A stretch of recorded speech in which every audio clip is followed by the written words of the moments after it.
Friends, let's understand one more concept and then we'll take up the sum which is mentioned over here.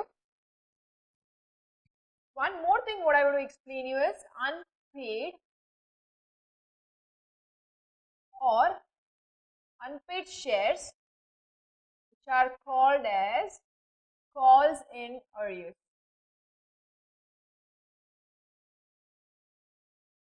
Definitely an important concept. Okay, what happened?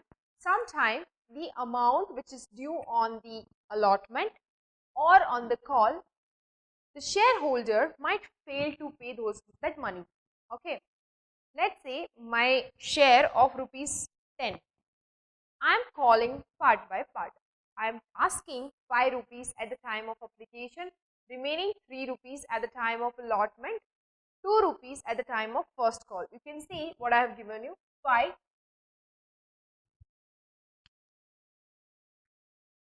on application, 3 on allotment,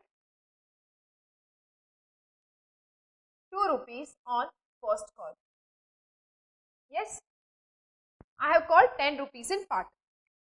Okay, but few shareholders have not paid first call rupee, 2 rupees. Then that is called calls in arrears. That means calls in arrears is nothing but the amount due on allotment, or it can be on the call which is not yet received by the company, and generally a company has to charge interest on the amount not received from the due date till the date of payment. So you have to write from the interest will be paid from due date till date of payment. Clear, friends? It will be paid from which date to which date? It will be paid from the due date on which the call is due till the date of payment.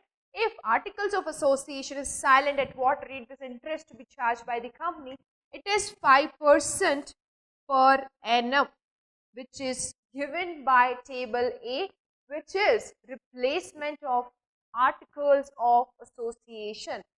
Means when there is articles of association is silent, you can use table A of the Companies Act for any of clarity, for any clarity, for any misunderstanding, disputes, for anything we can refer table A. So calls in arrears is nothing but the amount due on the call which is not received, yet not received by the company.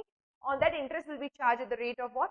5% per annum. So I hope you are clear with the unpaid calls in arrears concept. Now let's see the sum. Mandya Sugar Mills Limited was registered with a capital of 50 lakhs divided into 50,000 shares of rupees 100 each.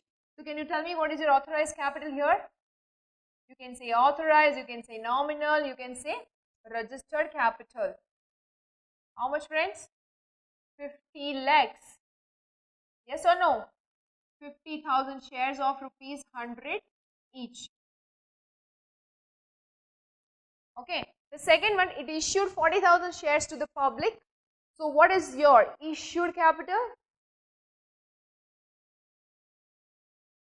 Out of 50,000, how much I am issuing? Tell me. 40,000?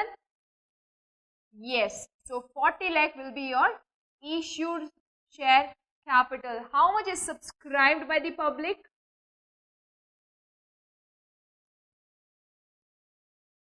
30,000 into 100, which is 30 lakhs. Now be careful. The next thing after subscribe, it comes to called up and then paid up. Now they are telling the public were duly allotted. The shareholders were called upon to pay rupees 80 per share. That means 100 is not yet called up. You are calling only how much? 80 rupees for 30,000 shares, because it is subscribed only 30,000. So out of this, what is your called up capital? Called up capital is 30,000 into 80, which is what? 24 lakh. Called up capital. I told you it has to be written in sequence. We cannot write ups and down, because my issued cannot be higher than authorized, subscribe cannot be higher than issued, same way called up cannot be higher than subscribed. So this is what I have called up, how much I have received. To arrive at the paid up capital, you need to reduce calls in arrears, which is nothing but the concept which we learned here, right?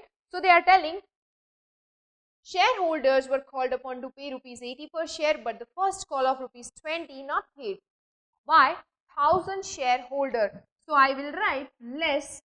I definitely called upon how much? 24 lakh. But there is a calls in arrears. Few people have not paid out of this.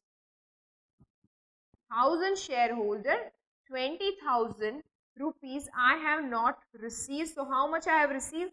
23 lakh 80,000, which is your paid up capital. So I hope you all are clear here. This is how you have to mention in your balance sheet if it is asked what is your authorized, subscribed, issued and called up, and the last is paid up capital. To arrive at the paid up capital, you make sure that you reduce calls in arrears.